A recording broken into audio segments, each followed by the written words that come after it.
One Piece chapter 1138. Let's talk about it.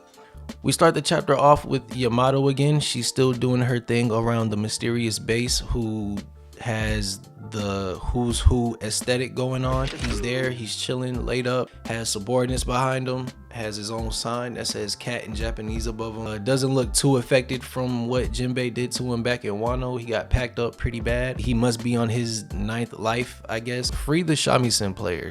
Her heart is not into it. She does not want to be there, so free her. Last chapter ended with the confirmed reveal of Shamrock Friggerlin, who I'm referring to from now on as Rock. That's just gonna be my personal nickname for him.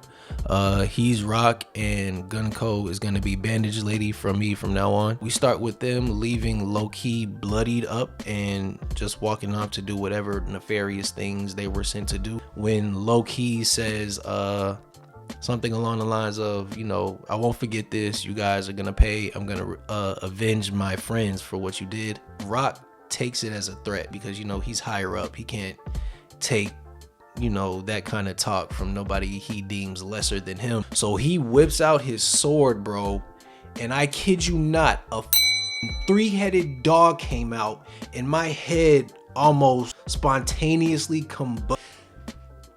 He summoned Cerberus from his sword, bro. I didn't know what direction Oda was going to take it, but this... Remy, sit. Oh, Speak. man. Fuck! It's like he summons him in the most... He summons him in the most bleach way. It's like he released his Bankai, and now it's just here. Like this is what his Bankai looks like. So he attacks Loki with this move that resembles something like a mix of Bullet Bill from Super Mario 64 and Fang over Fang from Naruto, a move that a character named Kiba used to use. It's like a combination of Bankai, Super Mario, and Naruto, and low-key being in the position he's in, he has no choice but to take the brute force of this attack. And it is just crazy because I know once he gets out those chains, he's not holding back. And I just feel more sad for the One Piece world because I'm just like, oh man, it's just gonna be bad when he gets out. It's gonna be horrible. Rock and Bandage Lady are about to leave on like this makeshift boomerang that she puts together, and he tells low-key like, hey, you know, if you want to see me about it, come holla at me, but that's given if you survive. That gave me Kill Bill vibes. That was pretty solid. When she told the little girl like, hey, when you get older, come holla at me about it if you still feel some type of way.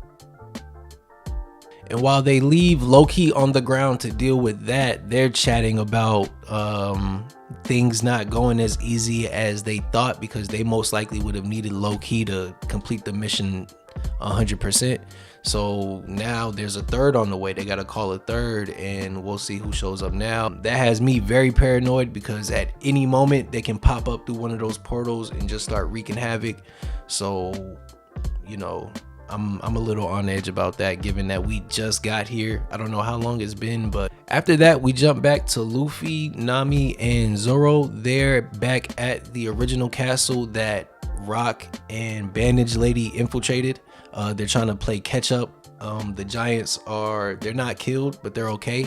They're trying the best to remember what happened, and as far as they know, Shanks is the one that dropped them. Luffy's hot, of course he'd be. He's just not understanding. He's convinced right away, just like us, it had to be a twin or a look-alike or a doppelganger or something, but it can't be Shanks because he's just too good of a guy. Luffy would never, you know, let nobody be convinced Shanks could do something as, you know, just like this. Luffy's just not going for it. I like how Zoro is on his Batman, quickly assesses that, hey, if Shanks being the guy he is was just here and then left, why would he spin the block and not tell anyone? That he doesn't strike me as that kind of guy. They're just trying to rationalize it any way they can, and we move on to, after mentioning not knowing much about his family, we get a slight glimpse of the character who's been waiting for us to pull up at shore, the one who was drinking. So I feel like within the next two chapters maybe, we may finally get a reveal. Some folks claiming Shiki. I'm hoping something different for the sake of it not being as predictable as people think it is. So we'll see what happens there. Then we shift over to Frankie's crew. He's visiting the Atom Tree and he's just getting the lay of the land. He's learning that there's a lot more of it than he previously thought. He thought it was more rare overseas because there's not so much, but turns out, you know, you getting it straight from the source, there's more you could ever need. So that was pretty cool. Plotting on ways to steal some if he can, because Saul told him don't go around cutting things down and things like that. But he's a pirate. He's gonna do what he wants, and he needs wood for the ship. He's gonna make sure they got wood for the ship. That's Frankie. He gets picked up by Ripley, and I have never wanted to switch places with an anime character so bad, bro. Let me hit a Sasuke real quick or something, bro. Please. I feel like Yugi, it should have been me, not him, me. He stumbles upon this old picture that's dated back to 800 years around the Void Century as far as Ripley knows. It's so captivating to her that she thinks it may just be a kid's dream from the way the drawings look and from what she thinks may have been trying to be interpreted from it.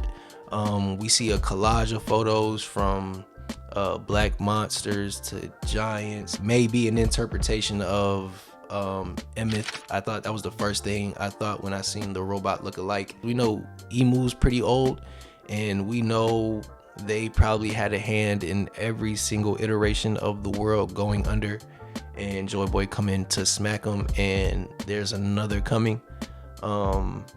Feel like there's a lot to take. If upon seeing it, it felt like playing God of War Ragnarok, just going around opening different things and learning new stuff. It feels like playing God of War Ragnarok with One Piece DLC. To wrap up the chapter, we catch up with Robin, Saul, and Chopper back at the library while there's a lesson going on at the school.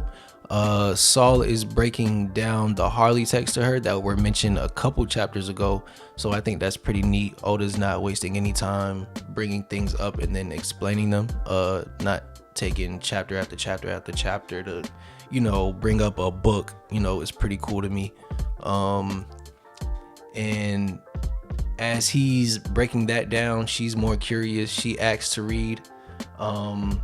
Saul's, you know, dusting the book off, and I think it's so funny how everything's so giant to Chopper that even the dust is bigger than him.